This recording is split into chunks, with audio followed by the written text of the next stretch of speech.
Welcome to the first ever Wintermester. This is Homelessness, Hunger, Poverty, and Politics. I'm Dr. Joyce Duncan, and I will be your instructor for the next few weeks. I hope you enjoy the course. The more things change, the more they stay the same. In 55 BC, which was a very long time ago, the philosopher Cicero said the budget should be balanced, the treasury should be refilled, public debt should be reduced, the arrogance of officialdom should be tempered and controlled, and the assistance to foreign lands should be curtailed, lest Rome become bankrupt. People must again learn to work instead of living on public assistance. In the United States, we tend to believe the myth of the American dream, that anyone willing to work hard enough, with a little luck, with a little persistence, with a little talent, can become upwardly mobile, successful, rich, or president. That myth is perpetuated by popular culture, primarily through television sitcoms, game shows, reality shows, and, of course, our role models, entertainers, athletes, lotteries, casinos, etc., etc. Because we believe the myth, we really do not marginalize the poor, the homeless, and the hungry. They merely become invisible. If we admit that they're there, we must assume some sense of responsibility for their existence, while politicians, of course, tend to blame the victim: immigrants, welfare, lazy bums. Although we may show concern at this time of the year between Thanksgiving and Christmas, which I always find somewhat irritating, we become very generous during this time of the year. We put dollars into the little red bucket. We donate food, and we, serve meals. And then the other 11 months of the year, the poor and the homeless can, go eat cake. Although there's some crossover among the terms that exist in the title of this course, hunger, homelessness, and poverty are not the same thing. For example, an individual may be hungry without being homeless, and the homeless may have enough to eat. Politics, however, wraps tightly around all of them in boa constrictor fashion. Political actions tend to occur only through threats to social stability. And that is probably the theme that will go through the entire course. When there is social distress, social discord, politicians tend to rise up and pass programs that will ameliorate that discord and make it go away. For example, the period year in civil rights or the advocacy for women's rights. That's eventually what got bills passed, was that there was too much disturbance in the social fabric. This course is designed to underscore the involvement of politics in every facet of the public economy and well-being.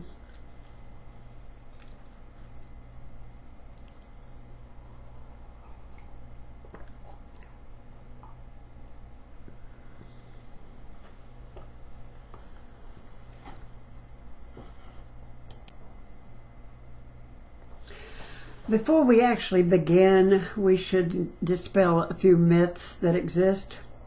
Myth number one, and a big one, is that a job, any job, can pull individuals or families out of homelessness or poverty or hunger. So what I would like for you to do is to go find a calculator. I'll wait.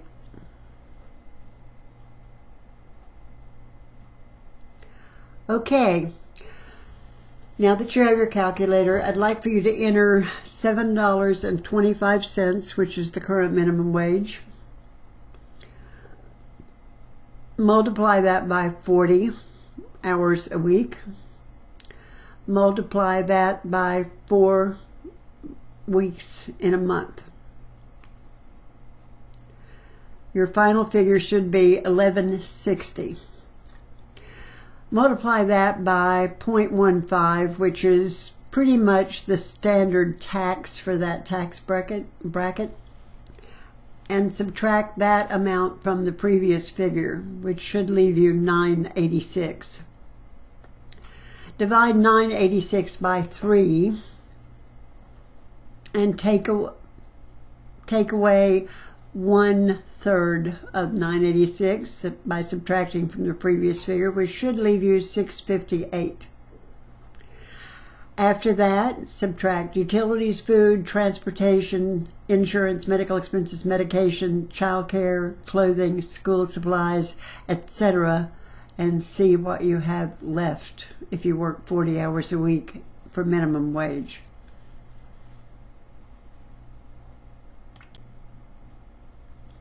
If you did your math correctly, your balance should be less than 0. Furthermore, if you're homeless or just coming out of poverty, you must add first and last month's rent, deposits on rent, utilities, and a place to live just to get in off the street. When available cash income cannot exceed or meet normal and reasonable expenses, the resulting financial gap translates into people doing without. You have to make a decision between things like food, childcare, medical attention. If you're elderly, certainly between medications, food.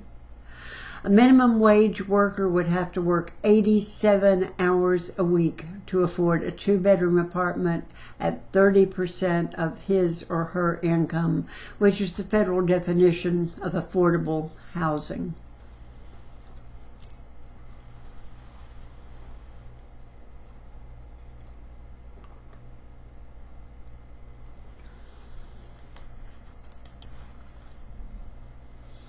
Myth number 2. Not all persons are eligible for government assistance, and it's likely somewhat less than you might imagine. Perhaps a working parent can get some assistance, but if that person takes a tiny boost in their pay through a raise, through extra hours, it may be just enough to push them toward the cutoff point. So if you're making $1 more than the minimum that you need to be making to get assistance, it goes away, or it's certainly decreased. Myth number 3. We are not a classless society. In fact, we may be becoming more so class as time goes by. How do these myths relate to life in the United States? To answer that question, we need to decide what hardship means. The definition of hardship varies from culture to culture. In some countries, hardship may imply unsanitary conditions or insufficient food and water.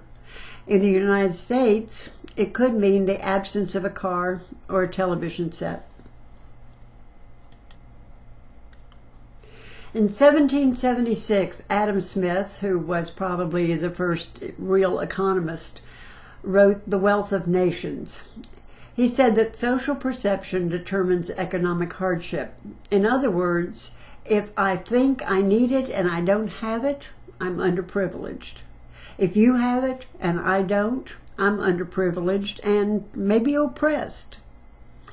Peter Townsend, social poverty researcher, defined poverty as the lack of sufficient income for, quote, people to play the roles, participate in the relationships, and follow the customary behavior which is expected of them by virtue of their membership in society. In other words, for each culture, the definition of poverty varies.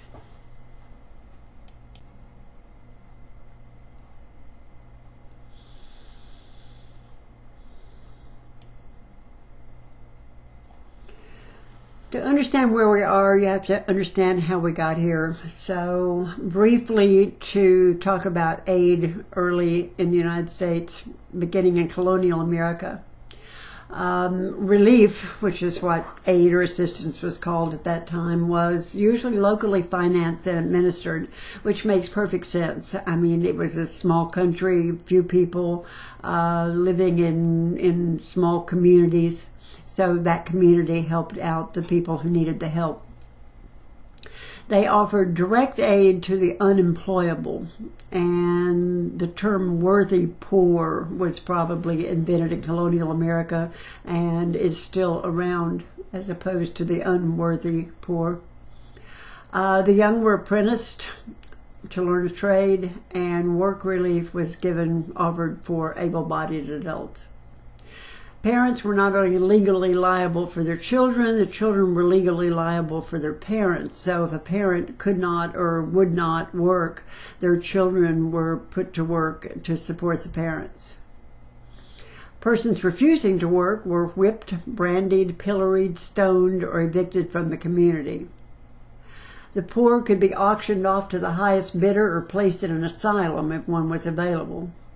Non-resident vagrants were expelled. That's interesting because even today, so many people want to take illegal immigrants and send them back to their country of origin. Colonists accepted responsibility for their community members, including free blacks, but not slaves and not outsiders.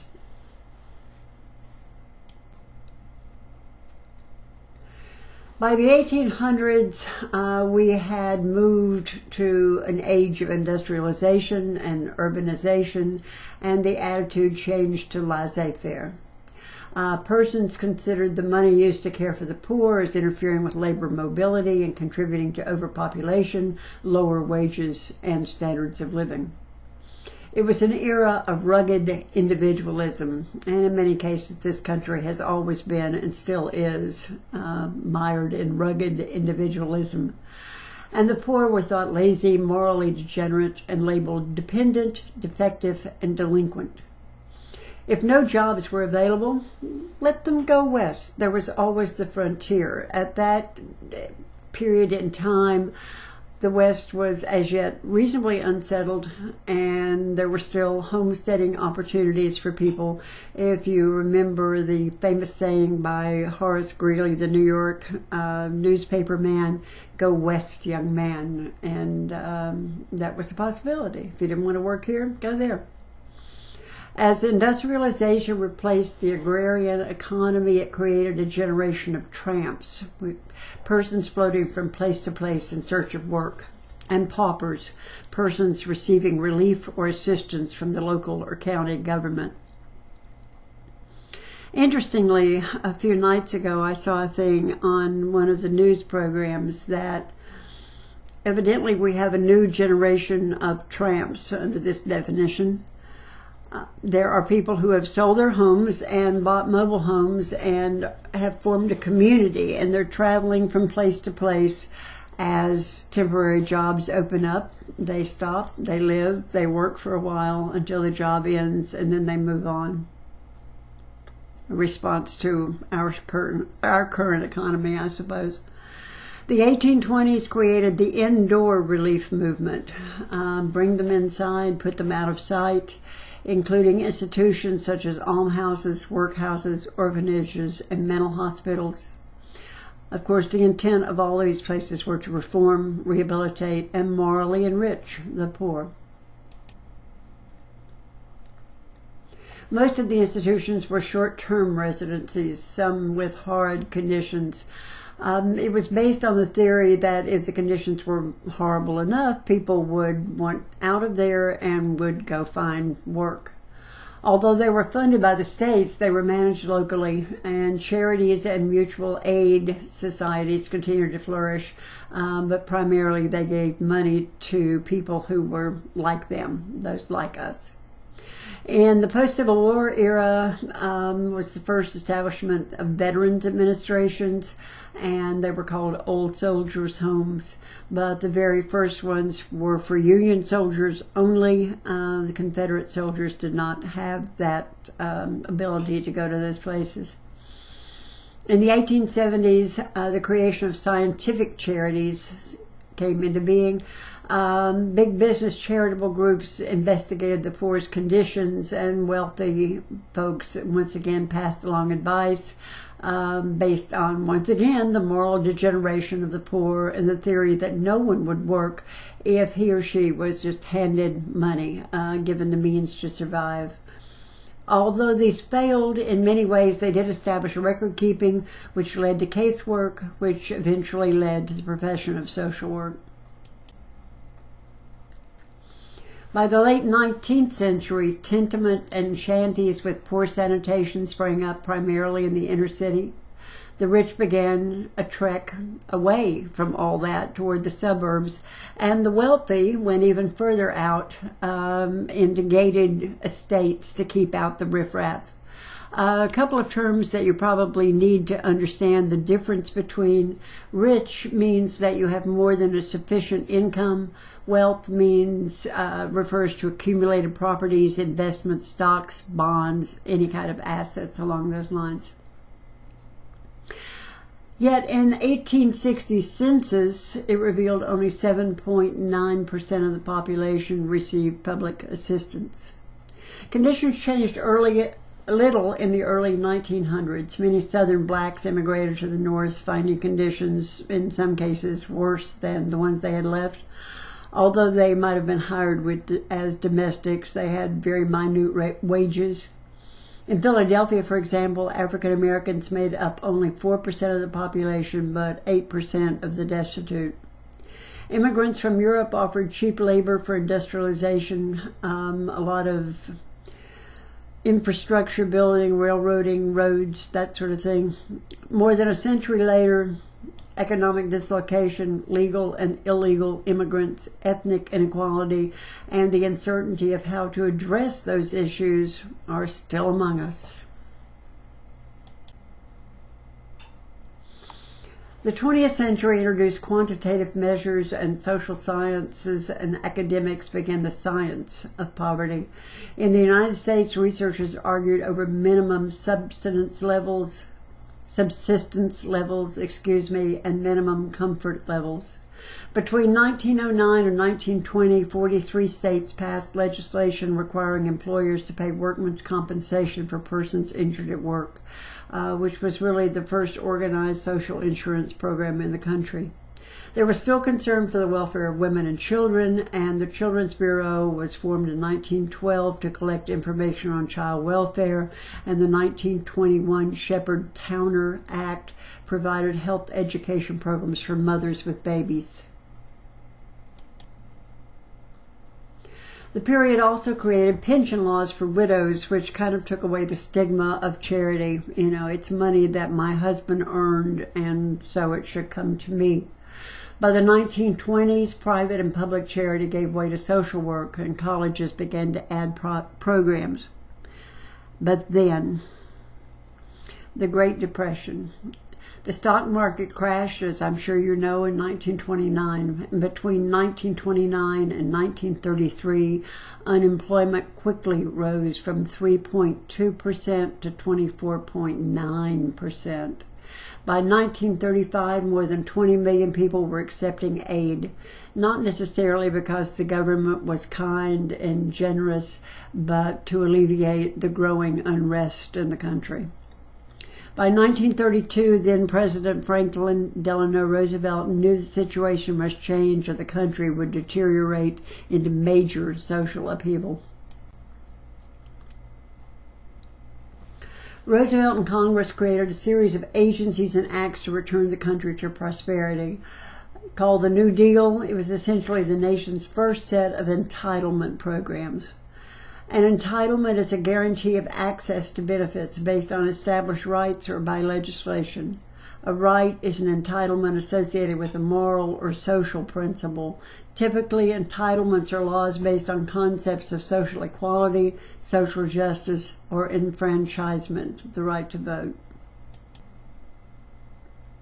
Some of the major programs of the New Deal included the Works Progress Administration, which created jobs, the National Labor Relations Acts, which gave unions the right to organize, Farm Security, which aided small farmers and migrant workers, the Federal Emergency Relief Act, which offered block grants to states. A block grant, if you don't know, is federal money that is given to the state as a lump sum, and then the state has the right to divide that money and pass it out among its citizens however it sees fit.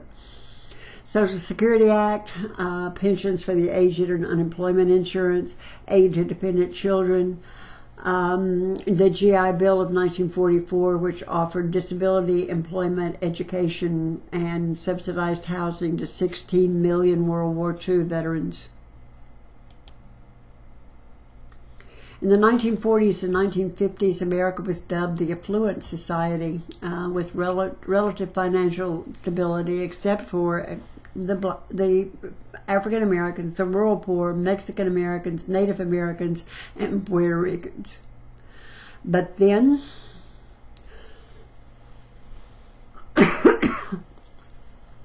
excuse me, the civil rights movement shattered the image of a homogeneous society. In 1962, writer Michael Harrington penned a book called The Culture of Poverty. Harrington claimed that poverty was an invisible land of the poor that existed in rural isolation or in crowded slums where middle-class visitors seldom ventured. Quote, that the poor are invisible is one of the most important things about them, he added. The work caught the attention of President John Kennedy, who pushed to create the 1962 Public Welfare Amendment to the Social Security Act, which increased federal benefits. His administration also created the Peace Corps and its domestic counterpart, Volunteers in Service to America, or VISTA.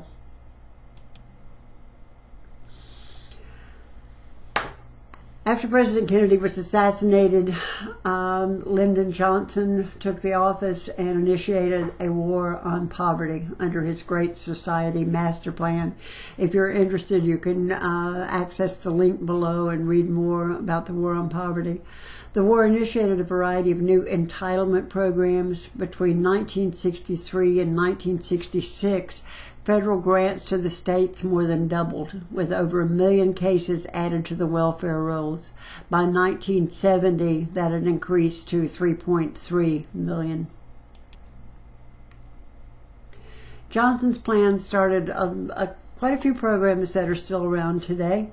Work study, which I'm sure you're familiar with, at the Economic Opportunity Act, which provided job training, adult education, and loans to small businesses. Job Corps for school dropouts, which helped them train for jobs to earn a GED or find and keep a good position. Head Start, which promoted school readiness for children aged 3 to 5 in low-income families. The Food Stamp Act, which provided food assistance to mean any food or food product for human consumption except alcohol, tobacco, or things that were imported. Medicare for the elderly and disabled, and Medicaid for the poor.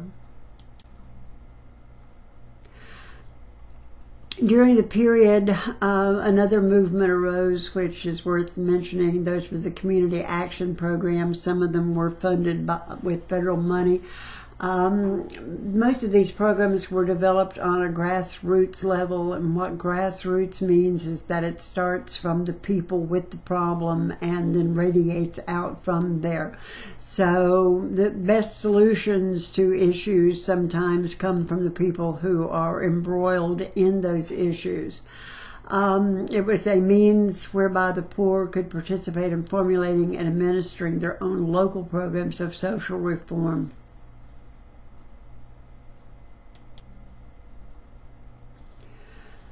Richard Nixon in 1968 was very critical of welfare across the board, but added the Earned Income Tax Credit and the Comprehensive Employment and Training Act.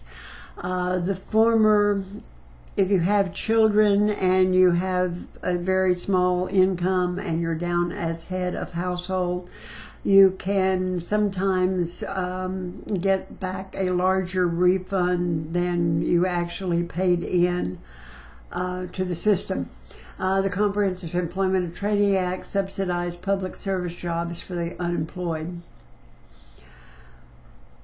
The next president who impacted this situation greatly was Ronald Reagan, and Reagan created something called Reaganomics, which kind of took a slash and burn approach to entitlements, to any kind of welfare, to any kind of benefit system.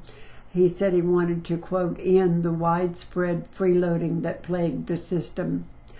Yes, there are people who certainly misuse the welfare system. There are people who misuse food stamps. And there always will be people who break the rules, but there will always be people, unfortunately, who need help for a short time. And sometimes they can't manage at all without public assistance.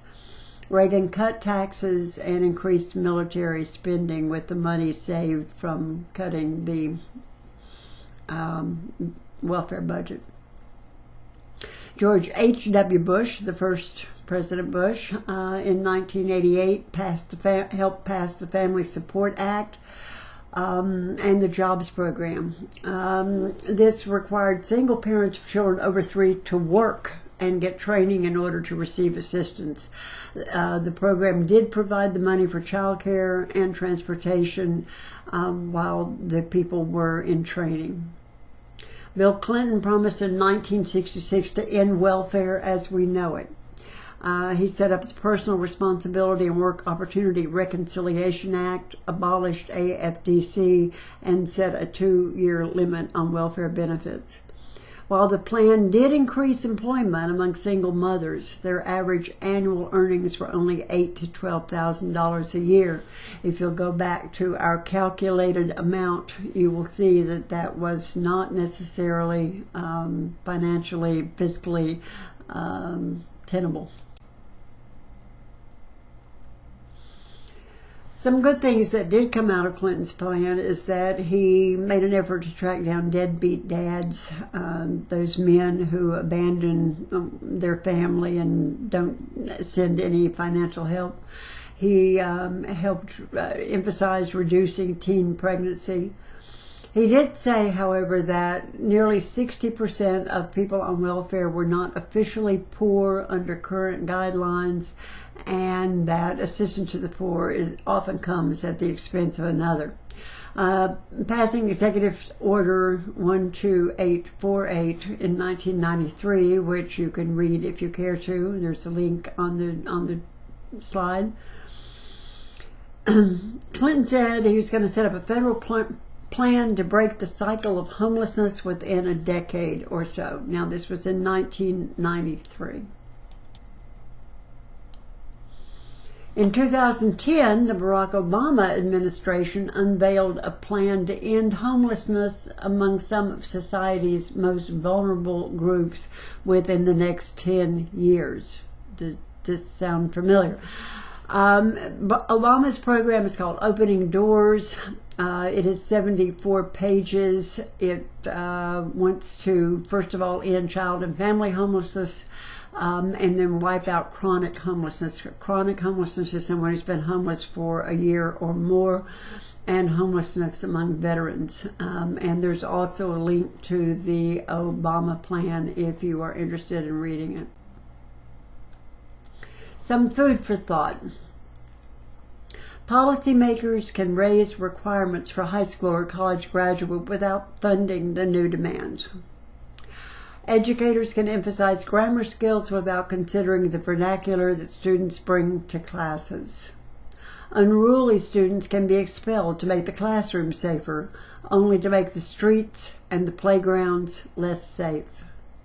City fathers can force the homeless out of public buildings to make them more appealing, but without offering affordable housing, the parks, the sidewalks, and vacant buildings fill with the homeless. Food for more thought. Philanthropic groups may set up soup kitchens without asking why in the land of plenty people are going hungry. Urban planners burn or bury garbage without considering the impact on the air and water supply. Reformers propose health care without asking why so many people are getting sick. Politicians can fund more prisons without considering poverty as a primary cause of crime.